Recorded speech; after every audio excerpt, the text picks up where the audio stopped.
Start.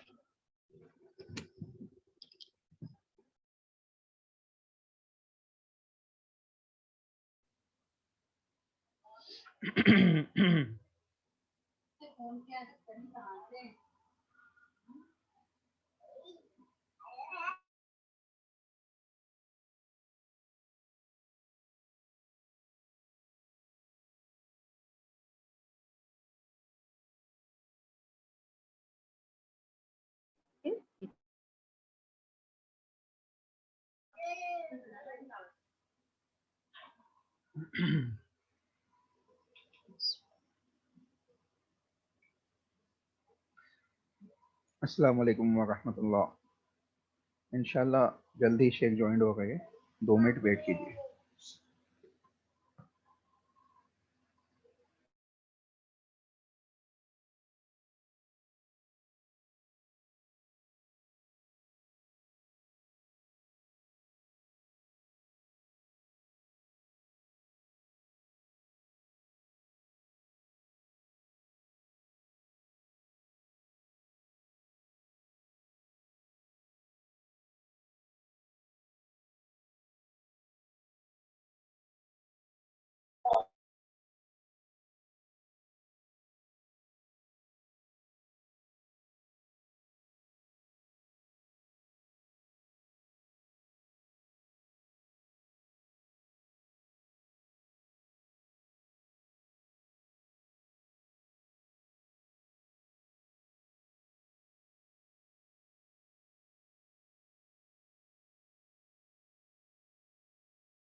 شروع کریں شیخ؟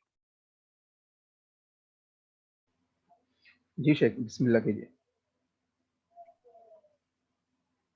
السلام علیکم ورحمۃ اللہ وبرکاتہ.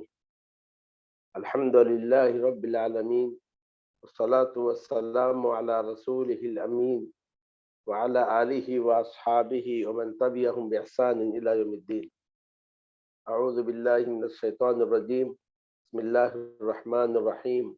واللیل اذا یغشی والنہار اذا تجلی وما خلق الذکر والانثى ان سعیکم لشتى فاما من اعطى واتقى وصدق بالحسنى فسنيسره لليسرى واما من بخل واستغنى وكذب بالحسنى فسنيسره للعسرى وما يغني عنه ماله اذا تردى ان علينا للهدى وان لنا للآخرة والأولى فأنذرتكم نارا تلظى لا يصلاها إلا الأشقى الذي كذب وتولى وسيجنبها الأتقى الذي يؤتي ماله يتزكى وما لأحد عنده من نعمة تجزى إلا ابتغاء وجه ربه الأعلى ولسوف يرضى. قسم ہے رات کی جب وہ چھا جائے اور قسم ہے دن کی جب وہ روشن ہو اور قسم ہے اس ذات کی جس نے نر اور مادہ کو پیدا کیا. یقیناً تمہاری کوشش البتہ مختلف ہے پر جس نے اللہ کی راہ میں دیا اور اللہ تعالیٰ کی ناراضگی سے بچا اور اس نے حسنہ یعنی نیکی کی تصدیق کی پس ہم اس کو آسان بنا دیتے ہیں آسانی کے لیے.